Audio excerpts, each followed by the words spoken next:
Well, China's death toll is also climbing as it struggles to continue the outbreak. So far, at least 81 people have died, and CCTV reports China's capital, Beijing, also reported its first death related to the virus, and it comes as the mayor of Wuhan admits information surrounding the virus was not released quickly enough, and 5 million people left the city before travel restrictions were imposed.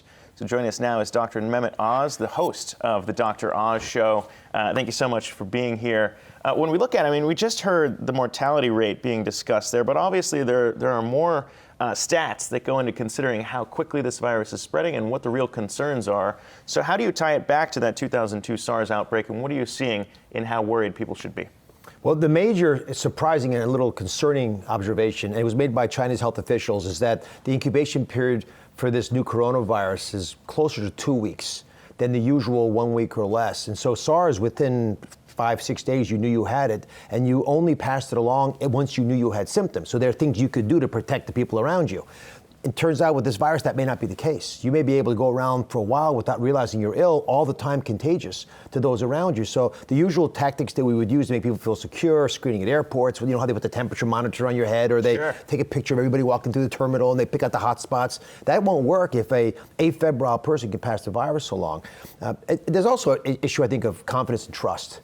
And I think what we're seeing in this world of social media, it just goes around much faster than it did around when SARS outbreak occurred in 2002-3. And even MERS, which had a 35% mortality rate in the Middle East in 2012, didn't have as much fuel to flame it on.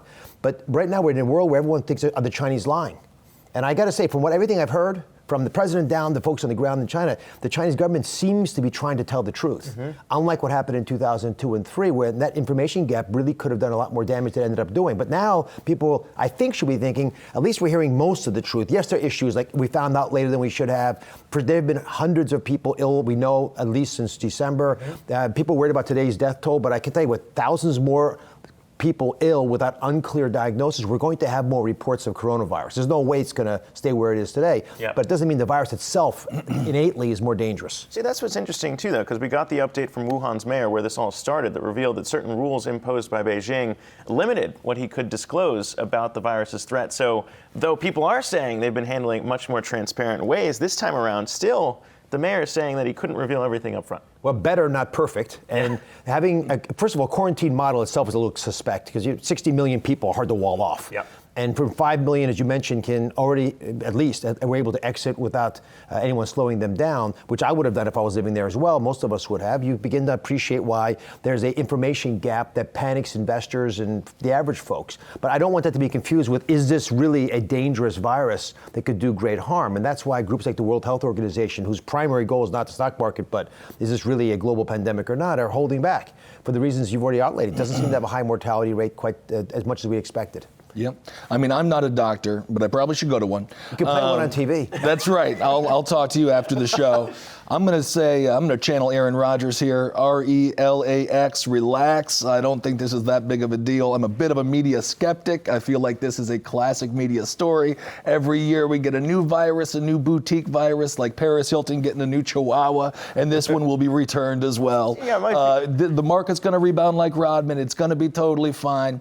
You know, I'm not going to go around licking subway poles or anything, but I do think that this is a little bit overblown. And if you're living your life, go live it. We'll see, but Ben's getting to the point. We do have 5 confirmed cases here in the U.S. Each one of those patients came directly in contact from Wuhan.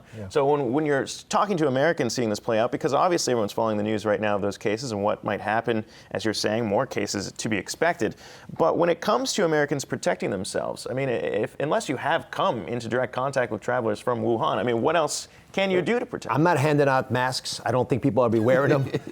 The best thing you can do is, auto-immunize yourself by washing your hands.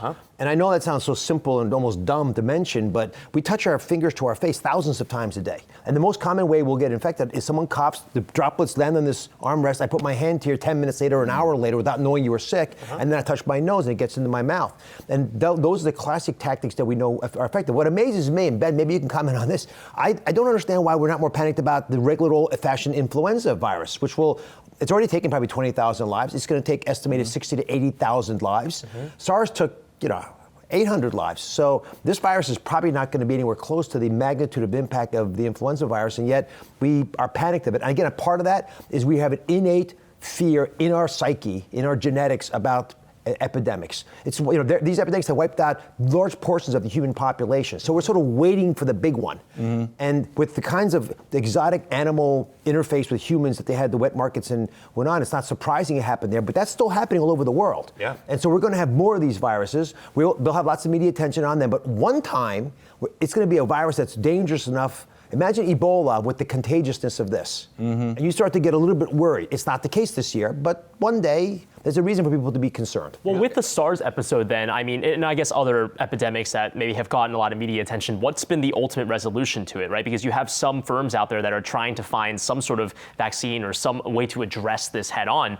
Was that the case for SARS? Was that the case for maybe other outbreaks that weren't as large or high profile as Ebola per se? And what will that tell us about maybe the way that this coronavirus case might end up fizzling out? Well, I was talking to Ian Lipkin, he's the virus hunter. He's famous, actually. There have been movies about this guy. He's at Columbia with me, and he's on the show, and we were talking about this very reality. He thinks within a few months we'll have the ability to immunize against this virus, this particular rotavirus, which is related to the common cold virus. Yep. And within a year, we'll have widely available the ability to immunize. But is that really necessary? Because with SARS, it sort of burnt out after 2 years. Oftentimes, it's closely enough related to other viruses that our immune system has seen that we're already ready to launch on it and wage war. And it's not a bad thing to get viral infections once in a while to remind your immune system how to fight those battles. You can be too clean. In fact, we got lots of data to support that. So I don't want to go out and purposely infect people, but it's not the worst thing in the world to survive a viral infection. Well, I want to say I've never been accused of being too clean. I am going to be healthy as an ox forever. But you mentioned epidemics and our fascination with them. We also have a fascination with vaccinations, both pro and con. I live in Williamsburg, Brooklyn. This past year, we had a measles outbreak like it's 1940 all over again. I'm like, what the heck is going on? So you have people on all sides of the aisle who are skeptical about vaccinations, but meanwhile horrified about epidemics, and it's like you got to choose one or the other. Well, in Great Britain, which had finally figured out a vaccine for smallpox, a terrible lethal disease in the early part of the 19th century, people would hide their children up in the chimneys so they wouldn't get immunized. So this literature of being fearful of vaccines is an old one, and I understand it, because moms say, does that scientist love my child as much as I do? And until you can prove that you do love that child as much as they do, people are reticent. I get it, which is why I don't want people to feel like chattel when we push people to get immunized. But I got to say, if you look at it objectively, I'd rather not lie on my back for a week. And there's lots of reasons why I want to get folks immunized, because they should think the way I do, I think. But my own wife doesn't go there. Yeah. I can't get my own wife to do the things I say to do. So I think we ought to just gently keep nudging along, not embarrassing, not shaming people for feeling strongly, because they're making emotional decisions, which, by the way, we all do, right? Yeah. Oprah taught me. Oprah's my partner, as you know, on my show. And I started there, but the basic lesson is people don't change based on what they know. They change based on how you feel. Right. And if you get people to feel differently about this, that it's actually a brave, wise thing to do for not just you, but for everybody else, they'll get immunized. If you call them a fool or stupid or Put the dumb, wall up, they'll put their wall of course up they're immediately. energetically, they'll pull right back and run away from the problem. Yeah. They definitely feel different when they get the measles No, again, or or polio walking around like very that. But they won't feel much with polio. Yeah, it's a very interesting thing, Exactly. too, that when we talk about these other diseases and other problems out there, other viruses, transmissibility is another thing. People like to focus on the mortality rate, but when you look at transmissibility of some of these things and getting past and how quickly they spread, I mean, that's another thing that's being tied back to SARS as well. I know that the numbers are constantly changing here, but it doesn't sound like it's anywhere close to a measles or, as you were saying, the common influenza virus. What would it take, though, I mean, for you to kind of, and we've not had anyone panic on this show. I think we've been pretty I can even panic keel right about now. it. You need someone? So what would it take? I mean, at what point do you start to look at some of these transmissibility numbers, the mortality rate? What, in your mind, would it take to actually have maybe the WHO come out and say, all right, we are going to take the step to initiate this global threat level and raise it across the globe? Well, scientists in the West have not confirmed what the Chinese leadership is arguing, which is that this vaccine has a longer incubation period. That dramatically changes, in fact, the ability to get infected by the virus for obvious reasons. I can't protect you by not coming here because I'm not going to get sick for 2 more days. But I think the mortality rate's also a big part of this. So a relatively benign infection that hits a lot of people, like the influenza virus often is, and people say, well, I got sick for 2 days, what's the big deal? Is different from, I had another person in my family die, and this virus gets into your lungs, it goes deeper deeper into an area that we have trouble treating. That's why old people, and there was just a 9-month-old reported to have died from this virus. So it's not a benign virus. Yep. But I think until those numbers grow, they shouldn't panic, because otherwise, when the big one does hit, and we're going to have one in our lifetime. I just don't see any way we won't have a really significant virus hit. Why would our generation be any different from anybody else? Yep. We want to be prepared. And if we keep crying wolf, to Ben's excellent point, making news because the weather was good that day, so you start focus on this instead, then people start to panic. Yeah.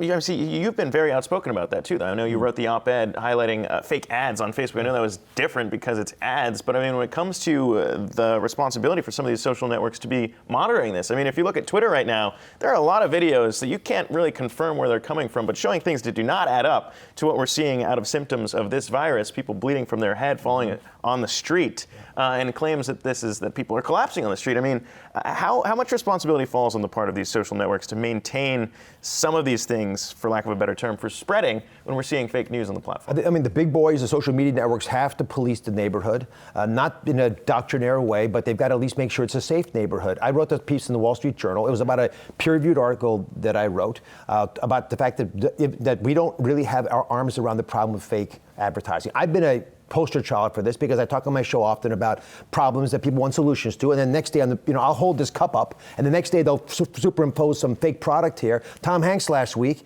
was very vocal about an ad where it was claimed he was supporting one of my CBD products. I don't sell CBD products. I don't sell products, right? So, but I've been on, skin creams and, then weight loss things. I mean, continuous barrage of that. But fake advertising is part of this. Yeah. The reason that those pieces are written is for clickbait. It's the same thing for fake news around political issues, and it's the same thing for this epidemic. If I can create a fake news cycle around something that's not that big a problem, I'll get lots of clicks and I'll sell lots of this fake product that Dr. Oz was holding on Yahoo Finance. Yeah. And that's the business model. And it's endorsed and embraced, and I have tried to change it. And I've argued with the legal counsels of a lot of these companies. I hear the same thing. It's not a good idea for us to voluntarily take off these products. We lose the revenue from the advertising, and we have liability risk for pretending like we're doing the right thing. Yeah. We'd rather let the Section 230 and all those laws protect us. We're just a billboard, we're just a fax machine. But I think the American people are sick and tired of this. Mm-hmm. And we're not going to sacrifice more elections. No one cares if my face is wrongly used. That's just not, no one's going to lose sleep over that. But to lose elections or the sanctity of news, which is fundamentally how we orient ourselves in the world, that is a case worth fighting for. Yeah, and more importantly, as we're talking about here, the case of crying wolf and what might happen if that virus does eventually one day come, and how we'd be all prepared for it. But Dr. Oz, thank you so much for coming. Appreciate you taking the time. I came here to do an intervention on Ben. It's not here for the show. Does he got a lot of work to do? We're going to need you to stay. Does he know? We're going to take do a break, 10-parter on your show? Yeah, we don't have enough time for that today. You'll have to come back.